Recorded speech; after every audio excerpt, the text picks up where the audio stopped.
રાયસંગપુર ગામે કૌટુંબિક બહેનને ભગાડી જવાના બનાવમાં જૂના ઝઘડાનો ખ્યાલ રાખીને બે પિતરાઈ ભાઈએ ભાઈના જ ઘરમાં ઘૂસી હત્યા કરી નાખવાના બનાવમાં હળવદ પોલીસે મોરબી એલસીબી સંયુક્ત કાર્યવાહી કરી બંને આરોપીને ગણતરીના કલાકોમાં ધરપકડ કરી હતી। આ બનાવ અંગે જાણવા મળતી વિગત મુજબ હળવદ તાલુકાના રાયસંગપુર ગામે રહેતા શામજીભાઈ બાબુભાઈ લોલાડિયા અગાઉ આરોપી ગૌતમ કરમરભાઈ લોલાડિયા અને વિપુલભાઈ કરમરભાઈ લોલાડિયા બેનને ભગાડી ગયો હતો, જેનું મનદુખ રાખીને ગઈકાલે બંને આરોપીએ શામજીભાઈના ઘેર ઘૂસી ગઈ છરી અને પાઇપ વડે હુમલો કરતા શામજીભાઈ બાબુભાઈ લોલાડિયાનું મોત નીપજ્યું હતું, જ્યારે તેના ભાઈ ગોપાલભાઈ ઉપર પણ છરી વડે હુમલો કરાતા ઈજાઓ પહોંચતા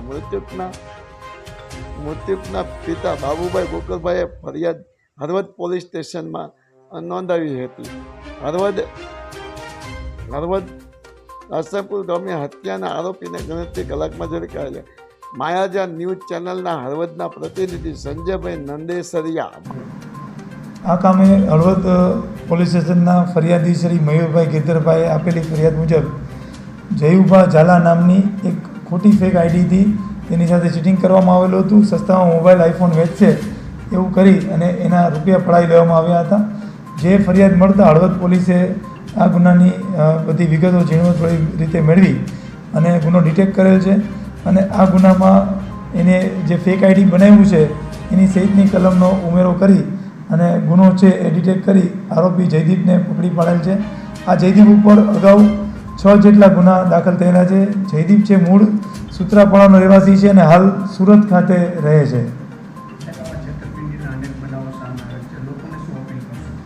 આમાં ખાસ લોકોને એક અપીલ એવી છે કે સસ્તાના મોહમાં કોઈ જાતના વિશ્વાસ વગર, ભરોસાપાત્ર વેબસાઇટ વગર ઓનલાઈન ખરીદી કરતાં પહેલાં વિચાર કરવો જોઈએ અને ખાસ જ્યારે ખરીદી કરે છે ત્યારે ઓથેન્ટિસિટી ચેક કરી અને ખરીદી કરે તો આમાં ફસાવાની શક્યતા કમ રહેશે।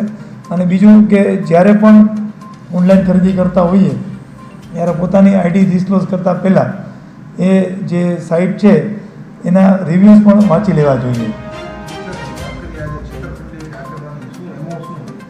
એની એમો એવી હતી કે ફેસબુકમાં પોતાનું ડમી એકાઉન્ટ બનાવ્યું હતું અને ફેસબુકમાં ડમી એકાઉન્ટ બનાવી અને અલગ અલગ મિત્રો બનાવ્યા અને મિત્રોની સામે પોતાનો મોબાઈલ વેચવાનો છે અથવા સસ્તા મોબાઈલ વેચી શકે એમ છે એવી જાહેરાત કરી અને જાહેરાત કરીને પૈસા પડાવી લીધા અને કોઈ મોબાઈલ એમને વેચવા નથી આવી।